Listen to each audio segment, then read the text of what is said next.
Hi, what is this project? This is 120 grams of paprika. I should turn on the light setting here.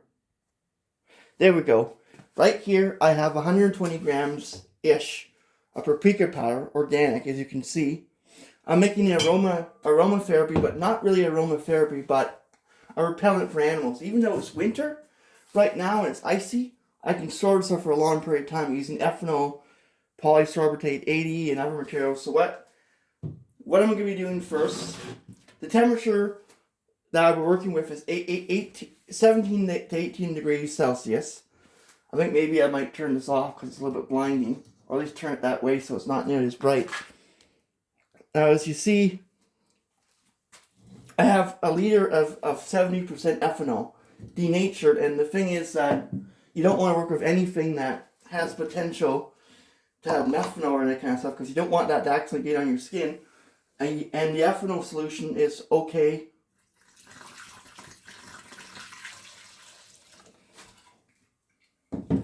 Pouring in, can you see it now? Maybe I should move this light over a bit. Now we can see it a little bit better. The lighting's a little bit not as good as I want it to be.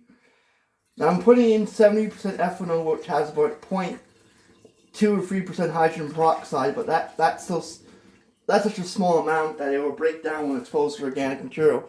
That amount of hydrogen peroxide and the denaturing agent is not toxic with contact with your skin, unlike methanol and other stuff. Now I'm putting that in, and that's all I need for now. I have a stir bar, a pretty large one. Lift it up. You might need to mechanically stir it a little bit after a period of time, because it might clog. Nah, that's a bit problematic. Keeps them falling off the stage. So that's your sample. Maybe with a light I can see it, make it look better. That's what it looks like. But we're not finished. We have a couple of ingredients that are necessary besides ethanol to act as preservative when we add it to the plants. And I know mineral oil in very small amounts for propylene glycol, a few milliliters, and these compounds will work very well. I've used them before. Let's start with propylene glycerol, which bacteria will slowly convert into lactic acid. Lactic acid buildup will be very, very, very small with the alcohol. It'll act as a preservative. It's about a couple millimeters of 1.5 millimeters of propylene glycol, which is not like antifreeze, but can be used as a preservative.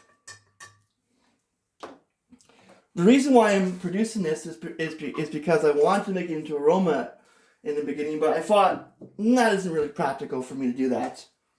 And I have the sealant with epoxy resin in it, so it's airtight. That's what you have to do. If you do this with a jug method like that, or with a fermentation bottle, then you got to make sure no air gets into it. I'm gonna put this to a side, and this is what it's organic clubhouse paprika, 40 grams. So it's roughly 120 grams. So 1 to 2%, you can get roughly 1% or maybe around there. So 120 grams in the ethanol, you probably could get a very, very small amount of paprika ozoran, which is the one that produces the aroma. It's an oil-based like compound. But in order for this to work, you need good solvents like alcohol and a lot of stirring. And I'm not doing it at really high temperatures. I'm doing it at room temperature, 20 degrees. So this method will be slow.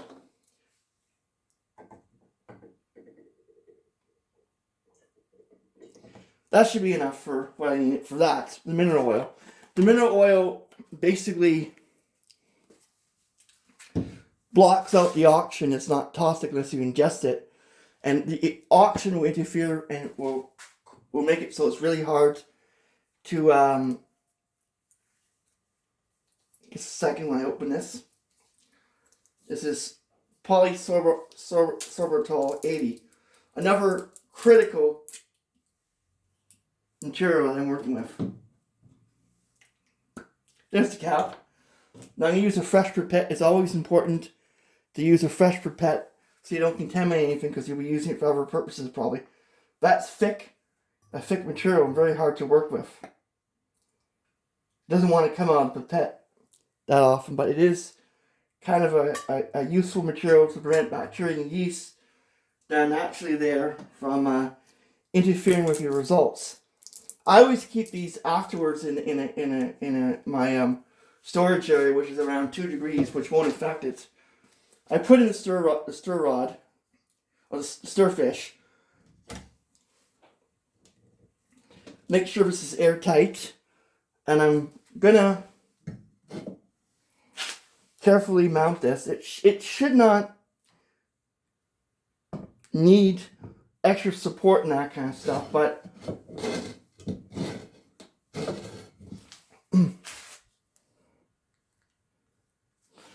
I'm gonna clamp this so it doesn't go away at all, doesn't move when in operation, and keep an eye on the stirring. The stirring might need some more things, and I'm just happy to be on center as well.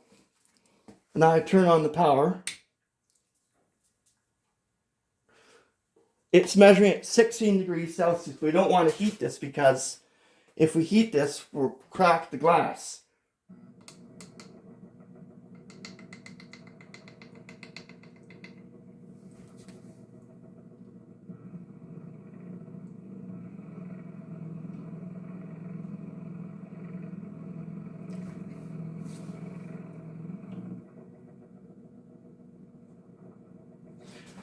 I think there might be a problem here because of the stirring issue. It might take some time for it to stir because a lot of powder on the bottom. This is what I'm going to be trying to do. I might have to stir it with a manual stick at the end. That's the problem with this device. This is a really good hot plate, but I might need to shake it up first and then put it back on. I think that's what I'll do. There's no real risk of this falling off. I think if I stir this first, turn off the power,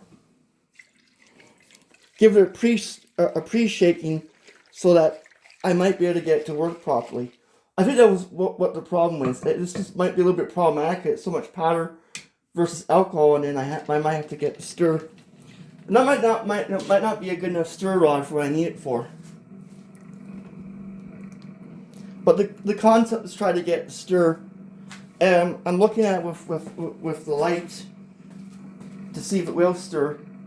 It is stirring, but I might have difficulty with this because I have so much powder versus alcohol, and this is a problematic method. But as you can see, there is some stirring, but it's very low.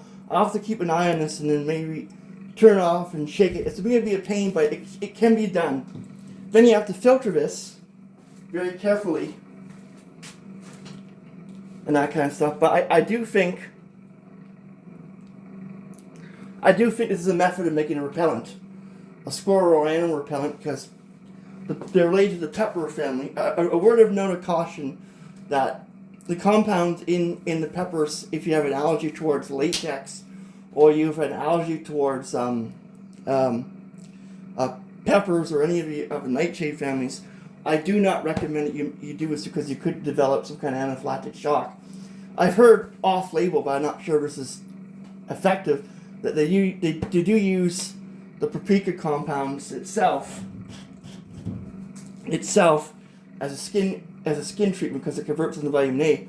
But I wouldn't recommend it because you have to have really pure stuff. You have to heat it up and that kind of stuff. This is just to make a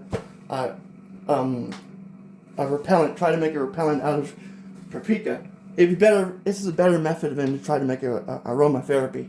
It wouldn't make sense to make aromatherapy out of Paprika. I think it would be good for repellent. Thanks for watching this video.